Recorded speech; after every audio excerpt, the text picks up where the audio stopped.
They call it the CBS Sports Classic for a reason, and this one delivered just that, with North Carolina outlasting Ohio State in overtime 89-84 from the mecca of basketball, Madison Square Garden. It was a game that was so good, the encore could be shown right down the street on Broadway. In a city known for its toughness and grit, North Carolina took on those very same qualities to erase a 14-point deficit.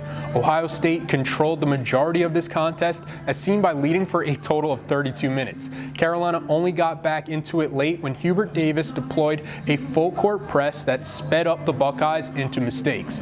With a short rotation, it's not something that's sustainable to do for an entire game, but the Tar Heels undoubtedly look better when they put that kind of pressure on their opponents.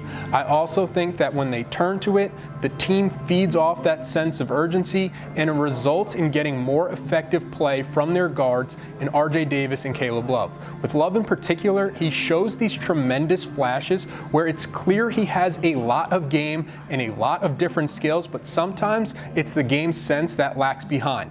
That's why the press works so well, in my opinion, where you take out the thinking that comes with the half-court possessions and you replace them with more opportunities in transition for him to really thrive. The guards are at their best when they are getting downhill and when Carolina is playing through Armando Bacot, who is the main source for quality looks that this team does generate, as the big man posted 28 points and 15 rebounds with all of the dirty work and kept UNC within a reasonable striking distance. And how about his fellow big man, Pete Nance, to hit that turnaround shot with a second left to send it into overtime? Onions. Those are the moments you dream of when you transfer to North Carolina.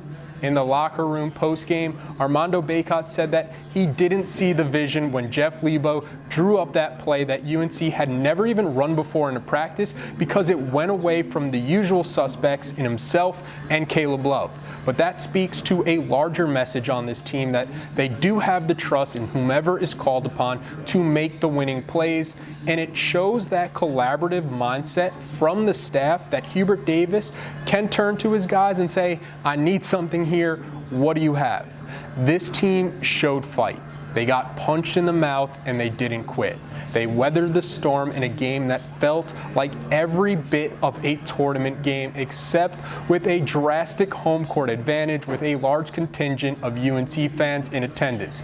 Bacot said there were probably 17,000 in there today, and while I'm not sure it was that much, it sure felt like it, and they got theirs money's worth with that show.